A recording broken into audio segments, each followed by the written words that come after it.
In a quick reading of John chapter 2, we find Jesus performing his first public miracle, turning water into wine at a wedding.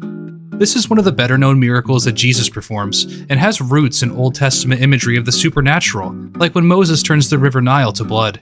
While the focus of John chapter 2 is usually placed on this miracle taking place, there is an often overlooked exchange in just the first couple of verses in John chapter 2. Here's quickly two of them. When the wine gave out, the mother of Jesus says to him, "They have no wine." And Jesus says to her, "Woman, what do I have to do with you? My hour has not come yet." You could be forgiven for thinking that Jesus sounds kind of annoyed that Mary is involving him here. This is an issue that probably has nothing to do with him after all. So, is Jesus a little annoyed here that his mother is calling him out? The most plainly stated example I find of his perceived annoyance here comes from the New Living Translation. It says, "Dear woman, that's not our problem. My time has not yet come." Which makes this response seem out of place, given that Mary follows up in the next verse with this. His mother says to the servants, "Whatever he says to you, do it."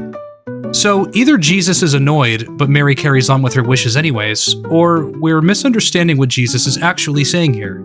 Luckily, we can find examples of the same grammatic structure in the Old Testament.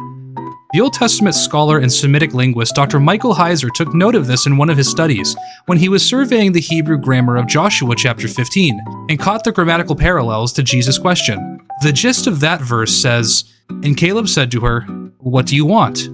The Hebrew in this verse is literally spoken as, "What to me?" And Dr. Heiser posits that the question isn't so much a "what do you want?" as much as it is a kinder "what can I do for you?" And although the New Testament is written in Greek, this idiomatic expression still shines through in John chapter 2. It's an obvious Hebrew-Aramaic manner of speech. And while it's nothing new for translators to say that Jesus' question to Mary is actually a Hebrew idiom, the phrase is clearly a more gentle one than what we see in some English translations. I'm looking at you, NLT. I'll link Dr. Heiser's commentary below, but here's how he concludes this question after surveying a few more Old Testament passages of the same structure.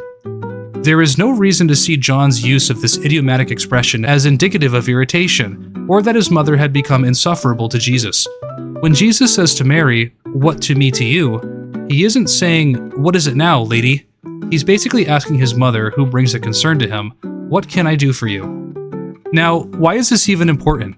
Well, I think it offers a different, better dynamic between Jesus and his mother, given their limited dialogue in the New Testament. Even though Jesus' time for the public revealing of his ministry had not yet come, it seems that Jesus was actually willing to honor his mother by responding to her request as a servant.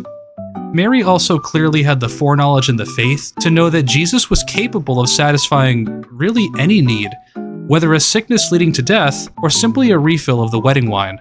And where faith is displayed in the New Testament, the works of God always immediately follow.